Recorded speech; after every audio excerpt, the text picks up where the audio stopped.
రాజకీయాలు ఎట్లా ఉన్నాయి అట్లాగే ఒక సమాజంలో బతుకుతున్నాం. కొన్ని సార్లు ఊర్లో ఒకటే కులం ఉంటది, కొన్ని ఊర్లో రకరకాల కులాలు కలిసి బతుకుతుంటారు, అన్నీ ఉంటాయి. ఇలాంటప్పుడు ఇక్కడ ప్రతిదీ కులంతో ముడిపెట్టకూడదు. ఇంకా ఏం జరిగినా ఎవరికన్నా ఇప్పుడు నేను కులంలో పుట్టాను, లేదంటే మాణిక్యరావు కులంలో పుట్టాడు, మీరు కులంలో పుట్టారు అంటే ఇక ఏదన్నా ఆ కులంలో ఏదన్నా అక్కడ చచ్చిపోతే కులాలే, లేదంటే దెబ్బ తగిలితే కులాలే, ఇవ్వడం తిడితే కులాలేనా? అది కాదు కదా మనం కోరుకోవాల్సింది. ఇవాళ హైటెక్ లో బతుకుతా, హైటెక్ ప్రపంచం, మనం ఎక్కడికో అంతరిక్షం చెప్తున్నామని చెప్తున్నాం. మరి ఎటుపోతున్నాం? మన ఆలోచనలు ఎటు వెళ్తున్నాయి? మేము జనసేన పార్టీ తరఫు నుంచి కోరుకుంది కూడా పవన్ కళ్యాణ్ గారు ఎవరు నిర్దేశించలేమండి. శేఖర్ రెడ్డి కులంలో పుట్టాడు, నేను కాపు కులంలో పుట్టాను. అయినంత మాత్రం మేము ఎదురు కొట్టుకోవాలా? ఎవరన్నారు కొట్టుకోవాలని? ఎవరన్నారు? లేకపోతే మాణిక్యాలరావు అన్న వచ్చేసి ఎస్సీ కులంలో పుట్టారు. అది మనం నిర్ణయించుకునేది కాదు కదా మన పుట్టుకలు. ఇవాళ దుర్మార్గం ఏంటంటే నేను చెప్పేది, సమాజంలో ఇవాళ మనం ఒక పక్కన ఇంత స్పీడ్ గా పెరుగుతున్నామే, ఇంత టెక్నాలజీ వస్తుంది, ఇంత ముందుకెళ్తున్నామే, ఇంత చదువుకుంటున్నామే, మళ్ళా తీసుకొచ్చి చదువులు లేని రోజులు కూడా నాకు తెలిసి చదువు లేనప్పుడు కూడా ఇంత కులాలు కొంచెం వెనకెప్పుడో మనం స్వతంత్రం రాకముందు కొంత ఉంటుంది అనేవాళ్ళు. కానీ సరే అప్పుడు పరిస్థితులు అప్పుడు రాను అవి కూడా తగ్గిపోయి మళ్ళా ఇప్పుడు పెరుగుతుంది. ఇప్పుడు ఈ కుల వ్యవస్థ అనేది ఏదో కులంలో పుట్టాల్సిందే కదా, మనం పుడతాం, ఏదో ఒక పట్ల జరాల్సింది, ఏదో ఒక పట్ల ఉంటాం. అయినంత మాత్రాన్ని ప్రతిదీ మనం ఇన్సిడెంట్ జరిగితే ఆ ఇన్సిడెంట్ కులాలకి పార్టీలకు ముడి పెడతారా? ఎంతవరకు పార్టీలకి ఏం ముడి పెట్టాలి, ఎంతవరకు కులాలకు ముడి పెట్టాలన్నది అక్కడ ఉన్నటువంటి జరిగినటువంటి సంఘటన బట్టి ఉంటది. ఎస్ జరిగింది.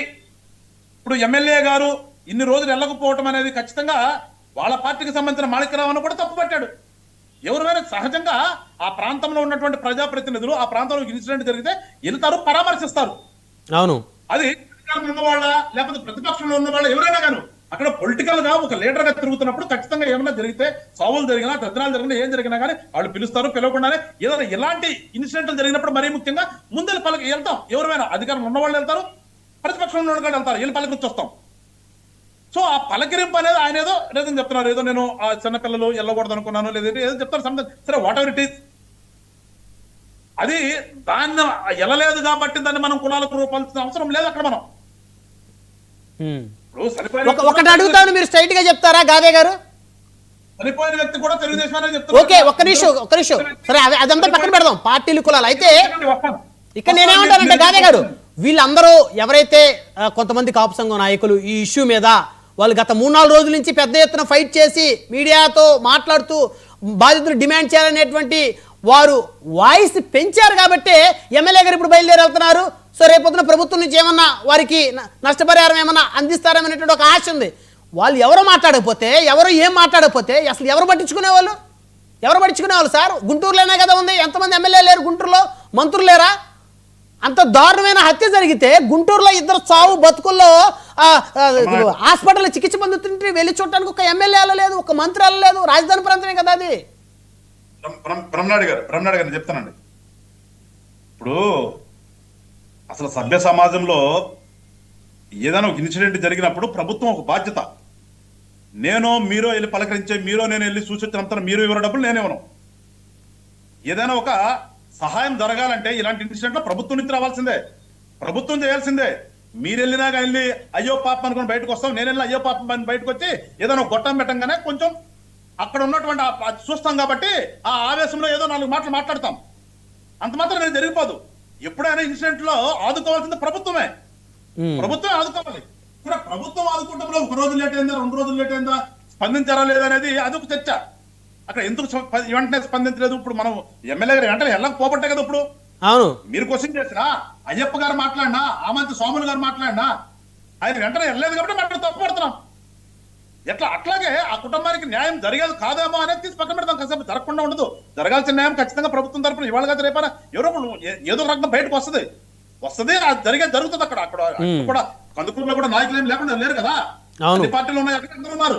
ఏంటంటే మనం ప్రతి విషయాన్ని కూడా కులాలకి మతాలకి దయచేసి నేను కోరుకునేది, మేము జనసేన పట్ల మేము కోరుకునే మార్పు అంటే అన్ని రకాలుగా మార్పు. 5 సంవత్సరాల క్రితం వెళ్ళి చెప్పండి, ఇప్పుడు మీరు చెప్పిన సేమ్ సెంటెన్స్. అప్పుడు కూడా అదే మాట్లాడాం మ్యామ్. అప్పుడే మేము జనసేన అధ్యక్షుడు కాపు కులానికి సంబంధించలేదు కాబట్టి కాపుల మీద ఎవరు వస్తే నరికేస్తాము, కాపులు చేస్తామని చెప్పలేదు మేము. అప్పుడైనా మేము కోరుకుంది మా సిద్ధాంతాలే ఉంది. మాకు కులాల ప్రస్తావన లేని రాజకీయాలు చేద్దామన్నది మా సిద్ధాంతం అది. ఓకే సో అందుకని జనసేన ఎప్పుడు క్లియర్ గా ఉన్నాం బ్రహ్మనాయుడు గారు ఎప్పుడు కాదు. నేను ఇవాళ కోరుతుంది ఏంటంటే ఏ కులమైనా సరే, అది ఎదురు కాపు ఆర్ కమ్మ ఆర్ ఎస్సీ ఇంకోటి ఏదైనా సరే, నేను కోరేది ఏంటంటే ఒక ఇన్సిడెంట్ జరిగినప్పుడు మనం కొంచెం సమన్వయం పాటించి ఏమి జరిగింది ఏంటని కొంచెం ఆలోచన చేసిన తర్వాతే కుల సంఘాలుగా మాట్లాడాలి తప్పితే మనం అక్కడ ఏదో మన భావోద్వేగాన్ని, మనలో ఉన్న భావోద్వేగాన్ని తీసుకొచ్చి అక్కడ బయట పెడితే అది రకరకాలుగా వెళ్తుంది. సైలెంట్ గా ఉండాలంటారు, ఏం మాట్లాడకుండా. చెప్తాను మాట్లాడుతున్నా అంటే ఇందాక ఎమ్మెల్యే గారు కూడా ఏం చెప్పాడు, వీళ్ళిద్దరు చనిపోయిన వ్యక్తి, సంపబడిన వ్యక్తి ఒక కంచంలో తిని ఒక మంచం మీద పడుకున్నారని చెప్తున్నాడు కదా.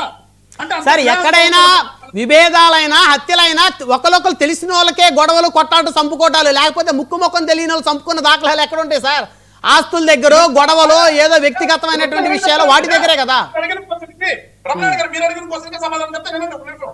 పేరు చేయండి, మీరు అన్నారు కదా ముక్కుముఖం తెలిసినాడే లేదంటే పక్కన పుడుకునే వాళ్ళే చంపుకుంటారు ఇంకోటి కదని. అలాంటప్పుడు మనం ఏం చేయాలంటే అది కులాలకు ముడి పెట్టకూడదు, దాన్ని మతాలకు ముడి పెట్టకూడదు, దానికి పార్టీలు ముడి పెట్టకూడదు, దానికి వాళ్ళిద్దరు వ్యక్తిగతం ఏదో ఉంటది, అది మనం ఎగ్జామ్ చేయాలి. కులాల ప్రస్తావన మతాల ప్రస్తావన ఎప్పుడు వస్తుంది? బ్రోటలుగా జరిగిన కొన్ని ఇన్సిడెంట్లు ఉన్నాయి. ఆ బ్రోటలుగా జరిగినటువంటి ఇన్సిడెంట్ లోనే మనం కులాలకి మతాలకి వెళ్ళాలి. ఇక్కడ వాళ్ళు చనిపోయిన వ్యక్తి కులమైనంత మాత్రాన, చంపినాడు ఇంకో కులమైనంత మాత్రాన వెళ్తామా? లేదు, చంపినాడు కూడా సేమ్ కులం అనుకోండి, ఊరుకుంటాం ఇలాంటి అట్లో? నేను అడుగుతున్నాను మిమ్మల్ని. అవును, చంపిన వ్యక్తులు అంతే కదా. ఇలాంటి సంఘటనలో అప్పుడు కలపడి ఊరుకుంటామా? లేదు, అది అప్పుడు ఊరుకున్నాం. అప్పుడు కూడా ఊరుకోకూడదు కదా. అప్పుడు ఊరుకుంటారు చెప్పండి మరి. అప్పుడు ఊరుకోకూడదు.